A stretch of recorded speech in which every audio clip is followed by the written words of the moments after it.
Hello people, welcome to Tejas foodie nest. ఈరోజు వీడియోలో 2 మినిట్స్లో స్ట్రాబెర్రీ మిల్క్ షేక్ ఎలా ప్రిపేర్ చేసుకోవచ్చో చూద్దాం. ముందుగా గ్లాస్ తీసుకుని ఐస్ క్యూబ్స్ వేసుకోవాలి.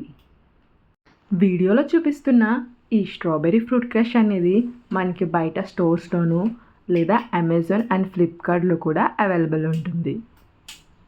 ఇప్పుడు ఈ స్ట్రాబెర్రీ ఫ్రూట్ క్రష్ని గ్లాస్లోకి యాడ్ చేసుకోవాలి.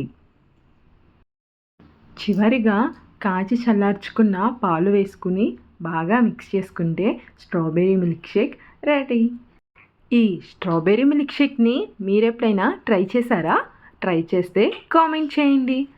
ఇలా స్ట్రాబెర్రీస్ లేకుండా 2 మినిట్స్లో స్ట్రాబెర్రీ మిల్క్ షేక్ ప్రిపేర్ చేసుకోవచ్చు కాబట్టి నచ్చితే ట్రై చేసి ఎలా ఉందో కామెంట్ చేయండి. వీడియో నచ్చితే లైక్ చేసి షేర్ చేయండి. ఇంకా సబ్స్క్రైబ్ చేసుకోకపోతే please do subscribe my channel. Thank you for watching.